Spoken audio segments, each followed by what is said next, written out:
Dara nahuli ni Kalingap Rab na may kinukuha sa damuhan. Ano kaya ang kinukuha ni Dara mga Kalingap sa damuhan?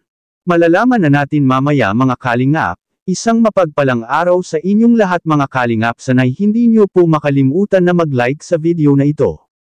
At maraming salamat po sa pagpatuloy na pagsuporta lalo na kay Kuya Val Santos Matubang at Kalingap Rab. Sinundo nila Kalingap Rab si Dara sa kanyang paaralan mga Kalingap dahil hindi makasundo ang taga-sundo niya na si Kuya Ariel.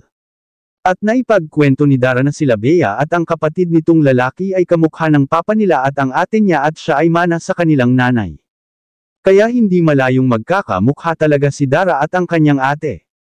Kagaya ng na-upload natin kamakailan mga Kalingap. At salamat po sa mga nanonood sa nakaraang upload natin. Samantala maraming mga viewers ang nasasabik sa pagbalik ng mga pamilya nila Dara dahil sa araw na yun ay maging masaya at magkakasama na sila Dara. Ngunit hindi naman natin maiwasan na meron ding hindi sang-ayon dahil anya sila Dara ay natulungan na at saka pa sila magsiuwian. Hindi naman siguro ganyan mga Kalingap dahil nilinaw na mismo ni Dara sa kafiestahan ng kanilang barangay sila magsisiuwian.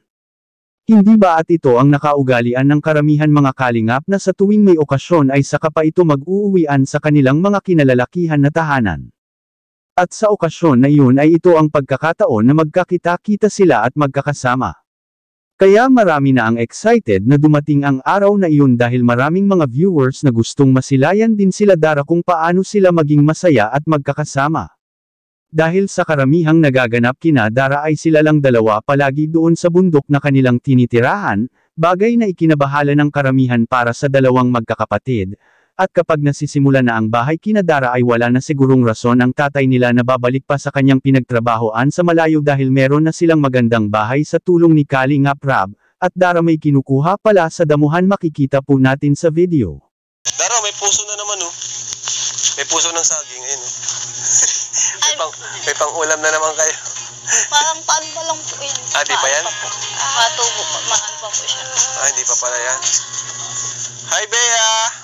Nahuli dati si Dara ni Kalingap Rab na nangunguha ng puso ng saging para gawin itong pang-ulam mga Kalingap, at ito talaga ang madaling maulam sa bukid kapag walang ulam at ang sarap pa nito mga Kalingap lalo na kung may sahog o bangot ito. Anong masasabi niyo po mga Kalingap tungkol dito? Please comment and God bless you all.